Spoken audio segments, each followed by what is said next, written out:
Então, iniciando aqui mais Sage Talk, agora, depois de um bom tempo, para fazer um assunto que eu já considero de uma relevância imensa, eu já gostaria de ter trazido, inclusive, há mais de 2 meses atrás, só que, enfim, por situações pessoais acabou que não deu tempo. Então, vamos lá, ao assunto mesmo do vídeo, que seria justamente sobre o Comunitório de São Vicente de Lerran. Comentar este livro aqui, que é absolutamente imprescindível para todos aqueles que desejam sobreviver à crise na igreja. Como podem ter visto na capa mesa deste vídeo, está disposta a tábua salva-vidas, o botão de emergência para o incêndio da heresia em meio à igreja, ou seja, o que fazer durante os tempos de heresia, o tempo de crise em que nós estamos e que já ocorreu no passado. Bem, São Vicente de Lerran explica aqui na própria contracapa, essa que é a edição da permanência, que é a melhor e a que eu sugiro que adquiram, está aqui: Quod ubique, quod semper, quod ab omnibus. Ou seja, aquilo que sempre foi ensinado em todos os lugares, por todo o tempo, a todos. Esta regra simples e universal atravessou os séculos, fazendo do Comunitório um clássico da literatura católica. Eis a frase completa: na Igreja Católica é preciso pôr o maior cuidado para manter o que se crê em todas as partes, sempre e por todos. Eis o que é verdadeira e propriamente católico. Mas isso será conquistado se nós seguirmos a universalidade, a antiguidade e o consenso geral. Este livro aqui foi citado na Dei Filhos do Vaticano I e também está no juramento antimodernista, deixando, portanto, claro que esta é a concepção de tradição mantida pela Igreja. Esta é a concepção da tradição que a Igreja deseja que seus fiéis possuam, ou seja, que faz parte do seu magistério. São Vicente Lerran, inclusive, tem muitas histórias a respeito da própria vida dele. Ainda assim, isso ficaria já para um outro vídeo, explicando o fato, por exemplo, que ele era semi-pelagiano, seguindo a linha, por exemplo, que seguiam os opositores de Santo Agostinho, por exemplo, que seguia, sobretudo, essa linha do semi-pelagianismo francês, que era muito comum, justamente, eu disse francês, que era muito comum naquela região dos monges da França, sobretudo defendida por o monge João Cassiano, por isso que eu disse que era um erro, um vício francês, por assim dizer, mais especificamente da região de, de Marsella, né?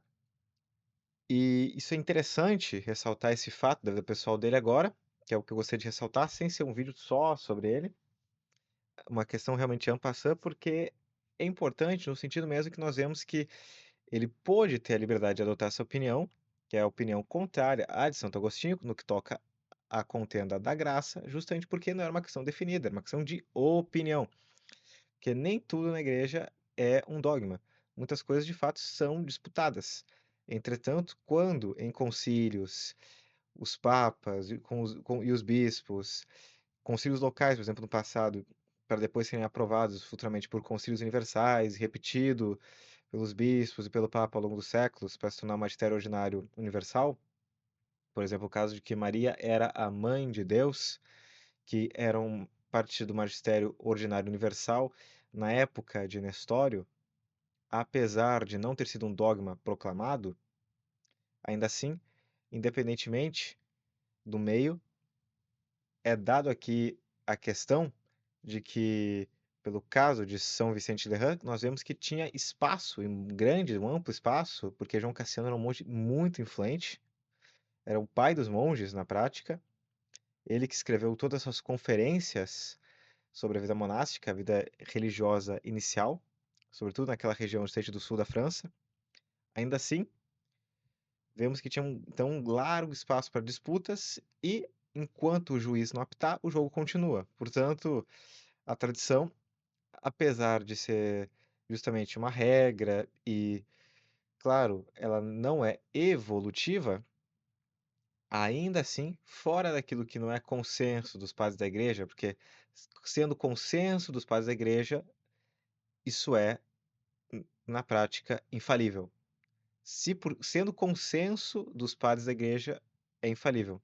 Agora, tem casos, justamente, que nós vemos que não são consensos, como não era um consenso na época a questão da graça, por isso Santo Agostinho podia disputar, por isso que os monges poderiam disputar com ele, uma parcela dos monges, como Cassiano, a respeito da questão da graça, em que Cassiano aderiu à posição semi-pelagiana e Santo Agostinho aderiu à posição depois tida, provada, confirmada como uma posição católica. Entretanto, nós vemos que houve um grande espaço para a bola rolar, que o jogo durou um bom tempo. Até que sim, o juiz foi lá, apitou e acabou. Assim, a tradição é uma regra, entretanto, existem também coisas, existem assuntos, temas que ainda não foram definidos. Citando, por exemplo, a disputa dos molinistas contra a tese que se diz dominicana, contrária, né?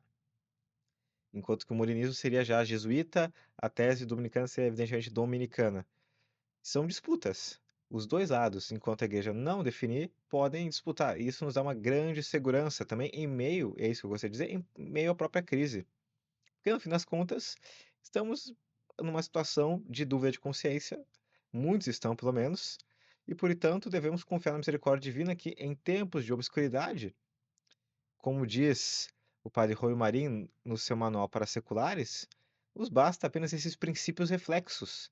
Ou seja, quando o magistério ensinante ele falha, o magistério de ensino falha, nós devemos nos apegar ao magistério constante e não a qualquer opinião e sempre humildemente confiar em Deus, nossa misericórdia, que bem, é um tempo de perplexidade, um tempo de complexidade, um tempo de obscuridade, e portanto nós só temos esses princípios reflexos, aquilo que sempre foi ensinado como uma tábua de salvação para podermos nos agarrar em meio à crise e não julgar ninguém com muita severidade, justamente porque é uma situação de confusão que será decidida justamente quando o juiz apitar e o jogo acabar, quando essa fase da igreja de dificuldades passar e cada um colhendo seus méritos por sobreviver a ela, mantendo a integridade da fé católica, que é o mais importante, e os demais pormenores sendo resolvidos futuramente. Então, o próprio fato de São Vicente de Lella, que escreveu esse livro, que foi citado no Concílio Vaticano I e citado no Juramento de Maria, ser conhecidamente um sem-pelagiano, no tempo que isso era uma questão disputada, nos dá bastante segurança a respeito de nós mesmos, de que nós podemos nos manter justamente em tempos de obscuridade a respeito de certas questões, até que elas sejam decididas no futuro, quando o juiz decidir, o Papa futuramente, tantas situações que nós, por enquanto, só podemos nos agarrar em Deus, na tradição, naquilo que sempre foi ensinado, para nos mantermos seguros até que isso seja definido futuramente. Agora, indo ao livro, ele mesmo, né, tem muitas citações que valem realmente ouro, e por isso estou recomendando aqui a aquisição, a leitura, porque eu demorei bastante para ler esse livro, para descobrir a essência desse livro, já tendo conhecimento da crise na igreja, e creio que possa ser o caso de muitos de vocês. Até porque essa edição mesmo, ela estava até esgotada, não fazia muito tempo, acho que na permanência. Eu encontrei ela numa capela da tradição e adquiri, era a última unidade, inclusive, disponível na livraria para aquisição, né? Sorte minha. E foi então, me deparando com ele, que surgiu toda uma miríade de justificativas, de seguranças, de confirmações internas a respeito da crise em que nós vivemos. Ou seja, este livro, ele dá, como vou provar agora, muitas das seguranças, confirmações que nós, que defendemos a tradição, precisamos nos nossos dias, justamente para podermos dar como justificativa a nossa própria posição, tanto para os outros quanto para a nossa própria consciência. Então, vamos lá. Em primeiro lugar, nós podemos falar aqui de uma citação na página 55 que fala: de tudo o que dizemos, parece evidente que o verdadeiro e autêntico católico é o que ama a verdade de Deus e a Igreja, corpo de Cristo. Aquele que não antepõe nada à religião divina e à fé católica, nem à autoridade de um homem, nem o amor, nem o gênio, nem a eloquência, nem a filosofia, mas que, desprezando todas as coisas e permanecendo solidamente firme na fé, está disposto a admitir e a crer somente o que a Igreja sempre e universalmente acreditou. Fazendo agora já um apanhado com o Concílio Vaticano II, nós temos, por exemplo, o Concílio dos Especialistas, das opiniões privadas, como Karl Rahner e Henri Lubac, todos que anteriormente ao concílio já tinham sido até condenados pela Santa Sé, ou ao menos censurados em algum grau, e que depois foram elevados a cardeais, foram levados a doutores, a experts, durante o concílio. E o que nós vemos então dessas opiniões privadas e muito criticáveis é justamente isso, dando continuidade àquilo que já foi dito sobre o verdadeiro católico, ser aquele que aderiu àquilo que sempre foi ensinado, porque o dogma, ele não pode ser proclamado hoje e condenado amanhã. Vamos lá, este é um ponto muito importante, que é necessário conhecer e lembrar sempre, usando para isso até um grande número de exemplos, para fazer que penetre bem na mente, com o fim de que os verdadeiros católicos saibam que devem receber os doutores com a igreja e não abandonar a igreja pelos doutores. Falando isso, ele está citando e se referindo antes e depois, justamente Orígenes e Tertuliano, que foram, no princípio da igreja, os seus grandes doutores, que foram os apologetas mais ferrenhos da fé católica de sua época. Ou seja, ele está citando pessoas que, diferentemente dos especialistas que eu citei, tinham uma moral ilibada, tinham uma eram bem vistos realmente por toda a igreja, não apenas por um grupo particular de revoltados. E ainda assim, esses grandes homens caíram e levaram muitas pessoas com eles. Por exemplo, Evagrio Pontico caiu em função de Orígenes. E Evagrio Pontico era um grande monge, até tido quase que em vida como um santo, e caiu no originismo, infelizmente. E tanto Orígenes quanto Tertuliano erraram, inclusive perigando de terem sido condenados, justamente por terem aderido a heresias. E Orígenes, para dar um exemplo muito claro do que é um grande doutor caindo, como justamente uma estrela que cai do céu, Orígenes teve como pai São Leônidas, que é um santo. E, além disso, teve como discípulos uma multidão de santos. Só para citar um exemplo, teve São Gregório Taumaturgo, que, como já diz o próprio nome, era um realizador de inúmeros milagres. E este próprio São Gregório chamava a Orígenes, seu mestre, seu professor, e o tratava como um santo. Assim, nós temos aqui uma confissão, infelizmente, da miséria humana, dessa possibilidade de ser tudo e não ser nada. E assim, nós não podemos sair da igreja, abandonar a igreja pela opinião muito criticável de doutores, ainda mais esses doutores que nós vemos hoje em dia em revista, extremamente falíveis, como foi, por exemplo, para citar o exemplo mais mínimo, Karl Rahner, que tinha até a implicação, numa última análise, de que o cristianismo ele se manteria não mais por uma propagação, por um apostolado no futuro, mas apenas por um bom cumprimento das virtudes exteriores que já valeriam em lugar de uma confissão formal de fé.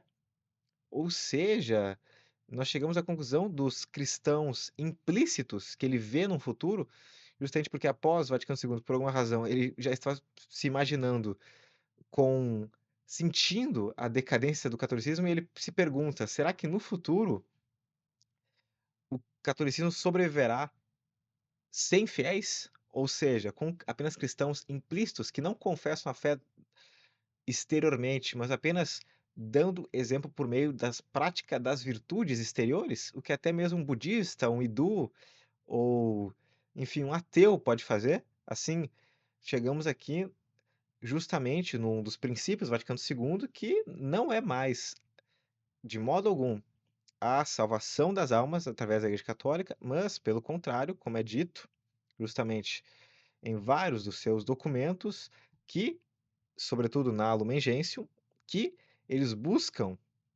muito pelo contrário, a em primeiro lugar, como fim da igreja, e é por isso que o Espírito Santo não pode auxiliar o Vaticano II a cumprir com o seu propósito, porque ele não tem o mesmo propósito que a igreja, que seria justamente de buscar pela paz da humanidade, em primeiro lugar. Quando nós sabemos que não, a paz ela é indireta e é secundária, ela é colateral, indireta, porque Cristo veio trazer justamente a espada.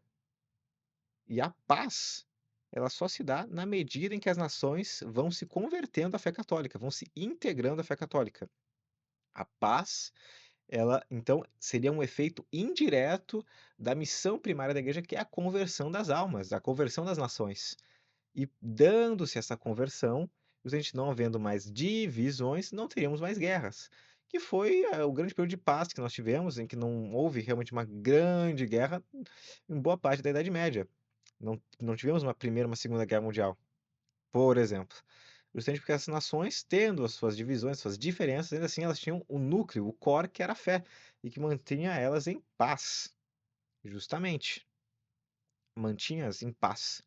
Então, A Igreja Católica, ela sempre busca, a sua missão não é a paz, a sua missão é a conversão das nações e a união das almas a nosso Senhor Jesus Cristo, por meio da igreja, e não a paz. A paz é uma coisa secundária.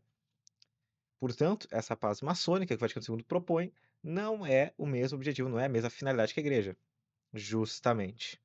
Portanto, nós não podemos abandonar a igreja aderindo à opinião falível de doutores privados. Como disse Dom Antônio de Castro Maier, ninguém pode, ao mesmo tempo, ser católico e subscrever tudo quanto estabeleceu o Concílio Vaticano II. Diríamos que a melhor maneira de abandonar a Igreja de Cristo, católica apostólica romana, é aceitar sem reservas o que ensinou e propôs o Concílio Vaticano II. Ele é a anti-igreja. Agora, que fazer diante, portanto, de tanta divisão? Bem, nos resta então depor as autoridades? Bem, não. A solução aqui para a crise não é nada mais do que aquilo que eu falei no início desse mesmo vídeo. E pegando as suas palavras, agora São Vicente de Lerran seria quod bique, quod semper, quod ab omnibus. Na igreja é sempre preciso pôr o maior cuidado para manter o que se crê em todas as partes, sempre por todos. Qual deverá ser a conduta de um católico? Se alguma pequena parte da igreja se separar da comunhão na fé universal, não cabe dúvida de que deverá antepor a saúde do corpo inteiro a um membro podre e contagioso. Mas, e se tratando de uma novidade herética que não está limitada a um pequeno grupo, que ameaça contagiar a igreja inteira? Em tal ocasião, o cristão deverá fazer todo o possível para aderir à antiguidade, a qual não pode mais, evidentemente, ser alterada por nenhuma novidade mentirosa. E dando continuidade, agora num discurso contrário à evolução dos dogmas, que nós vimos ser propagada durante o Concílio Vaticano II, antes, durante e depois, sobretudo, por exemplo, o cardeal Ratzinger, que era hegeliano e acreditava na tese e na antítese para gerar então a síntese, tanto que numa reunião que ele teve enquanto cardeal com o Lefebvre, ele próprio disse sobre os sílabos, sobre a Pascendi, que era uma doutrina que já havia passado, que a sua utilidade no tempo já havia deixado de existir, ou seja, implicando uma possibilidade de uma evolução do dogma. Nós vemos aqui, nas palavras de São Vicente, uma resposta contundente a isso de séculos atrás. Alguém poderá perguntar, então, não é possível nenhum progresso da religião na Igreja de Cristo? Certamente, há progresso, e grandíssimo. Quem poderá ser tão hostil aos homens e tão contrário a Deus que tentasse impedi-lo? Mas, sob a condição de que se trate verdadeiramente de progresso pela fé, não de modificação. É característica do progresso que uma coisa cresça, permanecendo sempre idêntica a si mesma. Por outro lado, é próprio da modificação que uma coisa se transforme em outra, contanto que isso suceda exatamente conforme sua natureza peculiar, no mesmo dogma, no mesmo sentido, segundo uma mesma interpretação. O dogma cristão deve seguir estas mesmas leis de crescimento, de modo que, com o passar dos anos, vá se consolidando, se desenvolva no tempo, se faça mais majestoso com a idade, mas de tal maneira que siga sempre incorrupto e imaculado, íntegro e perfeito em todas as suas partes e, por assim dizer, em todos os seus membros e sentidos, sem admitir nenhuma alteração, nenhuma perda de suas propriedades, nenhuma variação no que está definido. Guarda o depósito da fé, quer dizer, conserva inviolável e sem mancha o talento da fé católica. O que te foi confiado é o que deves guardar junto a ti e transmitir. Recebeste ouro, devolve, pois, ouro. Não posso admitir que substituas uma coisa por outra. Não, tu não pode, de maneira despodurada, substituir o ouro pelo chumbo ou tratar de enganar, dando bronze em lugar de metal precioso. Quero ouro puro e não algo que só tenha a sua aparência. Nós vemos aqui justamente um movimento contrário também àqueles ambientes ditos tradicionais que, na realidade, vendem uma imagem tradicional com uma doutrina nova, que tem a aparência de tradição, quando na realidade a sua doutrina ela não é a mesma que a doutrina de todos os tempos, em que, por exemplo, eles tentam aceitar o Vaticano II, até não criticá-lo realmente, ao mesmo tempo que passam uma imagem tradicional, o que é impossível, é inconveniente, porque onde é permitido o erro é proibida a verdade. Assim, chegamos justamente nesta necessidade de não misturar e não confundir o ouro com o chumbo, de não ter apenas uma aparência, mas uma doutrina verdadeiramente católica, porque no fundo não é apenas sobre a missa, mas é sobre guardar a integridade da fé católica, que vai além da missa. Que a missa é justamente o lex orandi e o lex credendi, ou seja, aquilo que rezamos é aquilo que nós cremos. Ela é sim um ponto fulcral, entretanto, a doutrina ela vem antes, porque a doutrina é o que estabelece a disciplina, e sem uma doutrina não tem por que seguir uma disciplina, ou seja, uma liturgia, que não aquela em que se diz acreditar, mesmo que seja da boca para fora. Acreditar no Vaticano II, mas na realidade rezar a missa tridentina.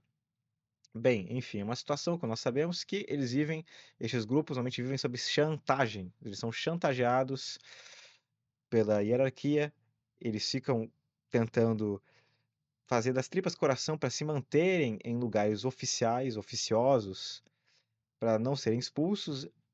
Então, bem, só posso dar aqui também o exemplo de São Hermenegildo. Eu só posso dar aqui o exemplo de Santo Hermenegildo, que, se recusando a se confessar com um bispo ariano, foi executado. E por isso que foi depois canonizado. Ou seja, nos dá um exemplo para ilustrar na mente de vocês essa situação, esse drama, em que nós vemos que é necessário guardar a integridade da fé católica, a integridade da doutrina católica, que ela vem antes dessas situações que são também importantes, mas que não são o ponto. Porque sem uma doutrina católica não tem por que ter uma liturgia, não tem por que ter uma disciplina católica. Então, é isso. O livro é excepcional, creio que essa análise ela tenha sido, ainda assim, en passant, bastante convidativa à leitura mesmo do livro, porque eu não posso fazer que senão expor aqueles momentos que são mais preciosos, para que vocês também coloquem um empenho da sua parte em ir lá e justamente buscar obter este conhecimento, lê-lo e extrair as suas próprias conclusões. Ainda assim, vemos aqui justificada esse direito, essa necessidade que a crise nos traz, e esse direito de podermos, evidentemente, resistir a todas as novidades. E agora, finalizando com a solução para a crise, segundo as próprias palavras do santo, nós temos como todas as crises acabaram. Na realidade, que fim se propôs obter sempre a Igreja com os decretos conciliares, senão que se creia com maior conhecimento o que antes já se cria com simplicidade, que se pregue com maior insistência o que antes já se pregava com menor empenho, que se venere com maior solicitude o que já antes se honrava com demasiada calma. Isto e não outra coisa fez sempre a Igreja Católica com os decretos dos concílios, provocada pelas inovações dos hereges, transmitir à posteridade, registrando em documentos escritos o que havia recebido de nossos pais, somente pela tradição, resumir em formas breves uma grande quantidade de noções e, mais frequentemente, com o fim de ilustrar a inteligência, precisar com termos novos e apropriados uma doutrina não nova. O que ocorreu com os decretos daquele concílio africano e quais foram suas consequências? Graças a Deus, não serviram para nada. Tudo se esfumou como um sonho ou uma fábula, e foi abolido como coisa inútil e foi rechaçado, não levado em conta. Isso você se refere ao Concílio de Agripino, convocado em Cartago, em que tomaram parte 70 bispos e em que decidiram erroneamente rebatizar os hereges. Sim, do mesmo modo, nós vemos aqui um paralelo perfeito com o que está destinado ao fim mesmo dessa crise, ou seja, quando o Vaticano II for declarado um conciliábulo e for completamente eliminado da história da igreja. For jogado justamente o seu canto ao esquecimento, para o bem da igreja, o bem de todos os fiéis, para um retorno justamente à unidade que passa justamente por essa crise que vem, em última análise, pelo Concílio Vaticano II, o que não cabe mais dúvidas. Como terminou, pois, a dificuldade, como havia de acabar, se não da maneira acostumada e normal. Ativeram-se à tradição e se rejeitou a novidade. Acaso não houve defensores da inovação? Ao contrário, houve um tal desdobramento de engenhos, uma tal profusão de eloquência, um número tão grande de partidários, tanta veracidade nas teses, tal acúmulo de citações da Sagrada Escritura, ainda que interpretada em um sentido totalmente novo e errado, que de nenhuma maneira, creio eu, se teria podido superar toda aquela concentração de forças, se a inovação tão fortemente abraçada, defendida, louvada, não tivesse vindo abaixo por si mesma, precisamente por causa de sua novidade. Ou seja, o peixe morre pela boca. A novidade desaparecerá precisamente por se constatar que ela não faz parte da tradição. Agora, dando um respaldo à posição do Massora FF, nós vemos aqui a autoridade do apóstolo se manifestou então com maior severidade. Ainda que nós mesmos, ou um anjo do céu, vos pregasse um evangelho diferente do que nós vos anunciamos, seja anátema. E por que diz São Paulo, ainda que nós mesmos, e não diz ainda que eu mesmo? Porque quer dizer, ainda se Pedro, ou André, ou João, ou até mesmo o colégio inteiro dos apóstolos vos anunciasse um evangelho diferente daquele que anunciamos, seja anátema. Tremendo rigor com que, para afirmar a fidelidade à fé primitiva, não se exclui nem a si mesmo nem aos outros apóstolos. Mas isto não é tudo. Ainda que um anjo do céu vos pregasse o evangelho diferente do que nós anunciamos, seja anátema. Para salvaguardar a fé, entregue uma vez para sempre.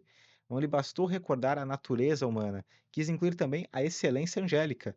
Ainda que nós, diz, ou um anjo do céu, não é que os santos ou os anjos do céu possam pecar. Ele quer dizer que mesmo se sucedesse isso, que não poderia suceder, qualquer que fosse o que tentasse modificar a fé recebida, que fosse anátema. Também afirmei que na própria Igreja é necessário ter em conta a universalidade e a antiguidade, com o fim que não nos suceda nos separarmos da integridade, da unidade e acabemos desagregados no sectarismo do cisma ou nos precipitemos desde a fé antiga em novidades heréticas. É legítimo que, com o correr dos séculos, os antigos dogmas da sabedoria celestial se afinem, se limem, sejam polidos, porém, seria ímpio mudá-los, desfigurá-los, mutilá-los. Adquiram, pois, maior evidência, claridade e precisão, mas é necessário que conservem sempre sua plenitude, integridade, propriedade. Se se concede ainda que uma só vez licença para qualquer mutação ímpia, não me atrevo a dizer o grande perigo que correria a religião de ser destruída e aniquilada para sempre. Se ceder em qualquer ponto do dogma católico, depois será necessário ceder em outro, e depois em outro mais, e assim até que tais abdicações se convertam em algo normal e lícito. E uma vez que se meteu a mão para rejeitar o dogma pedaço a pedaço, que sucederá ao final se não repudiá-lo em sua totalidade? Se se começa a mesclar o novo com o antigo, o estranho com o que é familiar, o profano com o sagrado, em breve esta desordem se difundirá por todas as partes e nada na igreja permanecerá intacto, íntegro, sem mancha. E onde antes se levantava o santuário da verdade pura e incorrupta, precisamente nesse lugar se levantará um lupanar de infâmias e de torpes erros. Portanto, finalizo aqui este vídeo fazendo agora dois recados. Um, justamente, trata sobre o nosso site, tedtalk.com.br, que voltará a estar no ar com artigos, e, por exemplo, um artigo agora sobre este livro, mas tudo aquilo que foi dito neste vídeo será também publicado, ainda mais numa integridade superior, porque o texto ele é sempre superior à fala, e estará então disponível para a avaliação e a crítica de vocês. E, em segundo lugar, gostaria de avisar que estou agora lançando recentemente um curso sobre como estudar, porque muitas pessoas já me perguntaram como estudar, por exemplo, como estudar idiomas, como fazer uma crítica, um estudo de livros, e também demais questões que eu já recebi tanto nos comentários dos vídeos quanto no privado. E tanto quanto posso, coloquei e expus tudo aquilo que sei sobre como estudar com eficácia, com propriedade, seja idiomas, seja estudar literatura, seja estudar assuntos gerais mesmos, como tocar uma vida de estudos pela frente, uma vida intelectual propriamente dita. Então, no primeiro link estarei disponibilizando essa oportunidade a vocês e agradecendo a todos que confiarem justamente neste trabalho, também apoiando para a continuidade mesmo deste canal. E desejo a todos então uma boa noite e até!